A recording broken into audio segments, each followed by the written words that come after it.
Avant de commencer ce rapport politique, rappeler que nos pensées vont aux victimes de ce nouvel acte de terrorisme en plein cœur de Paris, à leurs familles, à leurs amis, à leurs proches, aux forces de l'ordre qui ont permis, par leur action déterminée, de limiter le nombre des victimes. La semaine a été marquée par une actualité internationale brûlante. La décision irresponsable de Donald Trump de rompre et de sortir les États-Unis de l'accord sur le nucléaire iranien est gravissime, car c'est une course à la guerre. Les Iraniens respectaient leur part de l'accord. C'est l'Agence internationale pour l'énergie atomique qui était en charge de ces contrôles qui le dit. Pour l'instant, les dirigeants européens et russes disent vouloir rester dans l'accord et continuer avec les Iraniens. La réalité, c'est que le droit américain se veut extraterritorialisé, c'est-à-dire qu'il s'applique en dehors même des États-Unis et donc que les sanctions économiques qui viseraient les entreprises américaines qui commerceraient avec l'Iran viseraient de fait l'ensemble des entreprises du monde, y compris les entreprises françaises, les entreprises allemandes.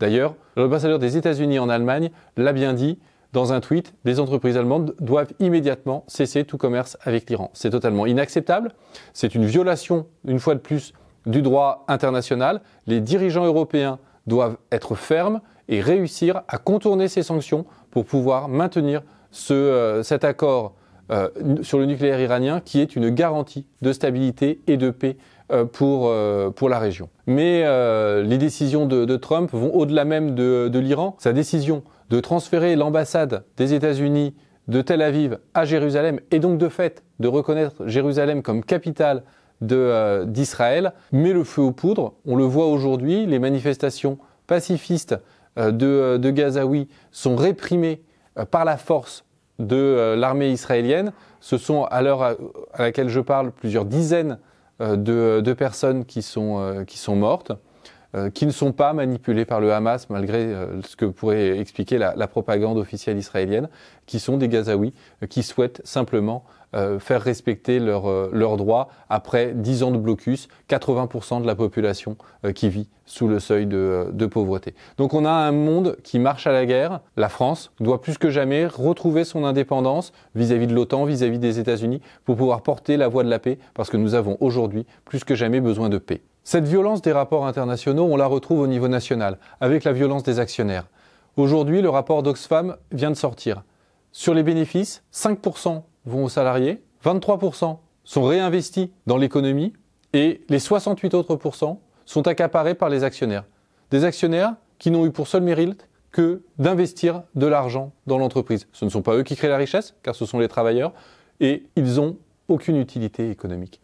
C'est-à-dire que ce modèle, au-delà d'être immoral, car ceux qui créent la richesse n'en voient pas les bénéfices, est également néfaste économiquement, car 23% de taux de réinvestissement, c'est clairement insuffisant pour pouvoir avancer sur la transition écologique, pour pouvoir permettre à une entreprise simplement de continuer et de se développer et d'être, comme ils le souhaitent eux-mêmes, concurrentiels vis-à-vis des autres entreprises. Et c'est dans ce contexte où l'on voit que les actionnaires ne pensent qu'à eux, ne pensent absolument pas à l'intérêt général, que le Parisien vient de faire fuiter un document de travail concernant la réforme de la SNCF qui prévoit qu'on envisage la privatisation de la SNCF. C'est ce que nous expliquons depuis le début de cette réforme. C'est ce que le gouvernement, depuis le début de la réforme, explique ne pas vouloir. Le gouvernement a menti, le gouvernement a envisagé la privatisation de la SNCF, que ce soit celle de la holding ou que ce soit par le biais de ses filiales. Et donc, imaginons une SNCF privatisée, 67% des bénéfices iraient à ses actionnaires, 27% iraient à la rénovation des trains, la rénovation des rails, des gares, l'achat de nouveaux matériels, 5% seulement iraient à ses salariés. Est-ce que c'est réellement de ce modèle de la SNCF dont nous avons besoin dans notre pays? Est-ce que c'est ce qui va garantir que les trains arriveront à l'heure, que les billets ne seront pas chers? Absolument pas, c'est tout l'inverse. C'est donc bien la démonstration que nous avons un président des riches, un président qui ne pense qu'à la caste, ce groupe de personnes qui nous gouvernent et qui s'accaparent les richesses du pays au détriment de l'intérêt général, au détriment de l'immense majorité de la population.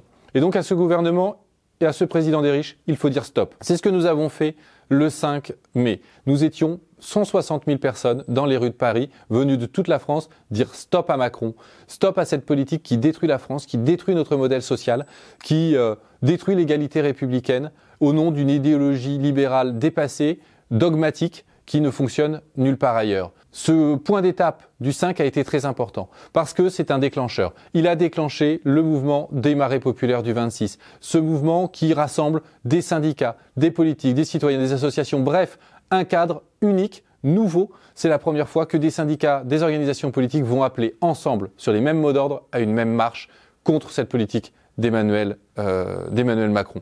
Et donc, le 26, nous devons être très nombreux, partout en France, dans toutes les capitales régionales, là où il y a des marées populaires d'organiser, il faut que nous soyons nombreux. La France Insoumise met tout en œuvre pour y arriver. Vous pourrez retrouver sur le site internet très rapidement des tracts, des affiches pour appeler à ces événements pour que nous soyons le plus nombreux possible le 26 pour dire stop à Emmanuel Macron.